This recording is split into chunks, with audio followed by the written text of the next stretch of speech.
celebrated the birth of their first child, a baby boy, Fernando. He was a very beautiful baby. He didn't cry. If I sat him down, he sat down. If I fed him, he ate. Fernie was a perfect baby.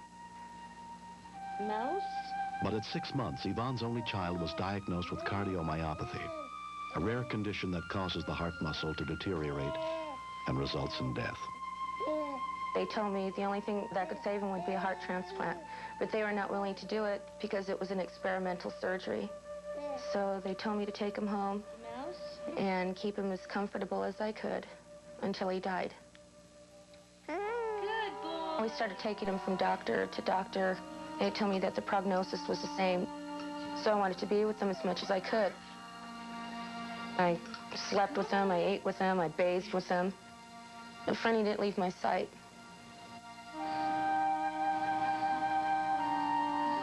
I wasn't going to give up, because I felt I brought him into this life, and if I made him wrong, I was going to make sure that I was going to make him right again. Though doctors first predicted Fernie would die within a year, he was put on medication and managed to survive. Over the next 2 years, Yvonne continued to look for a miracle.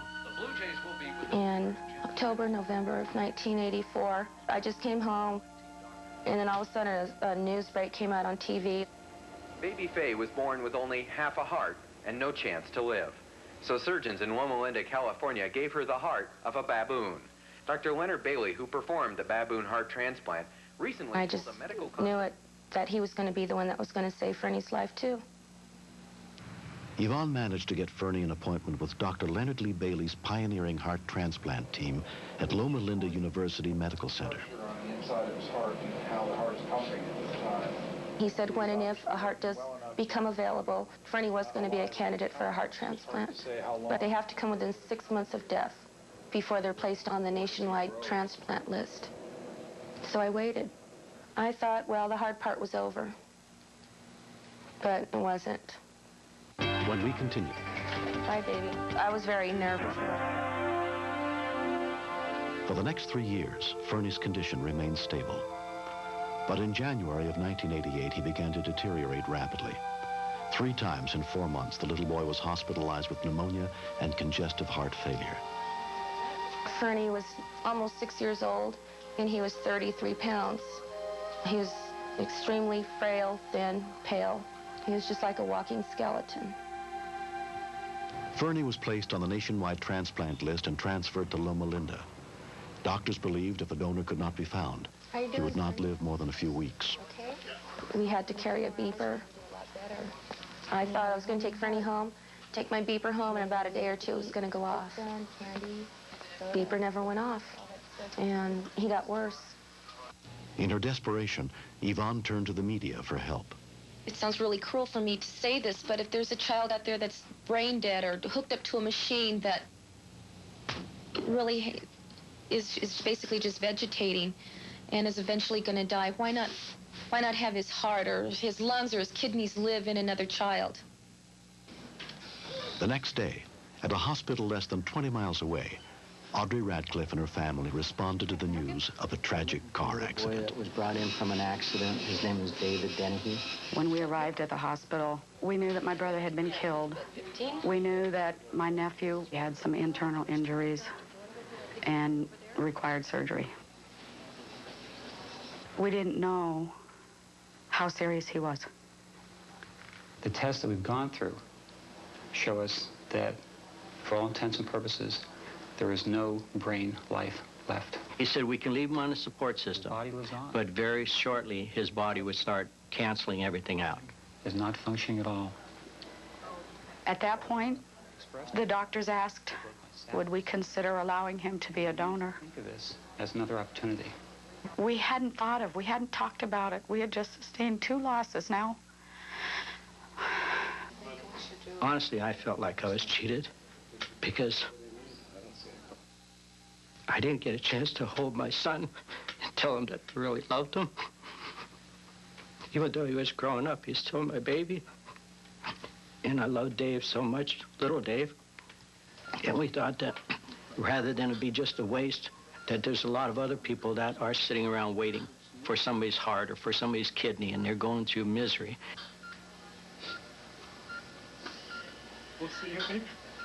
So I thought, the type of person Dave was that was always helping everybody, this is what he would want. At that point, we knew that somebody was going to get a chance by what we had just done. It didn't make it so final. Where'd it come from? For Fernie, the years of waiting seemed to have come to an end with the news that a possible donor heart had been found. Thank you. Once the match was made, Dr. Bailey left immediately to retrieve the donor heart. We try to keep the time between getting the donor heart and putting it in as short as we can. In Fernie's case, he was really down at the end of his rope at the time of his transplant. I was just thinking of that other child's family, what they were thinking.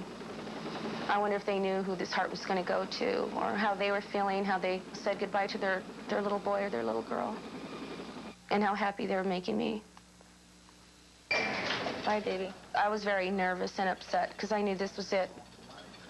I was saying goodbye to him, but I didn't know when they put the heart in him that it was going to take. I thought that was going to be the last time I was going to see him.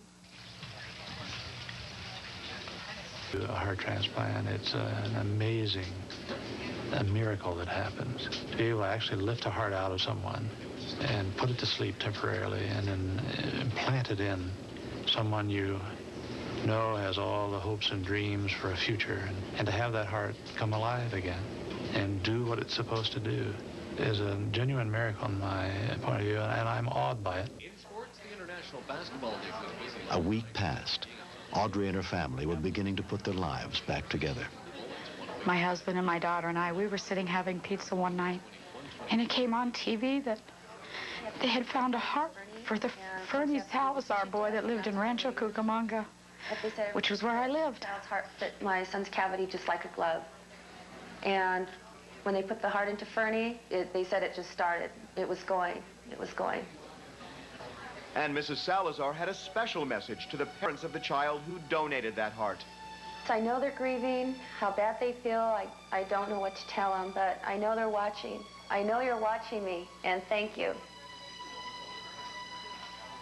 At that point, I knew. I just knew. It had to be Fernie. It had to be Dave. Happy birthday to you. Though hospital policy prevents the identities of donors and recipients from being released, Audrey managed to find Fernie and his mom. Their families have developed a close friendship, and every year they mark the anniversary of the transplant with a special celebration. Fernie's like one of the family. He's not my nephew, and I know that. He's a little boy that got a chance to go on. Who wants cake? Cheese, it's got strawberries. Fernie's very special to me. I can't thank Yvonne enough for letting us be a part of his life. It just seems that Dave is going on through Fernie. I asked Audrey for a picture of David, and I put it in my room in a heart-shaped picture frame. And I remember that I'm a lucky guy because I got to live, and David gave me his heart. Fernie Ramos is 9 years old. He will always be on medication to keep his body from rejecting his new heart, but his health is closely monitored by Dr. Marty Baum. Fernie's doing wonderful. He is a very good example of a child who's adjusted well to his heart transplant. Sounds good.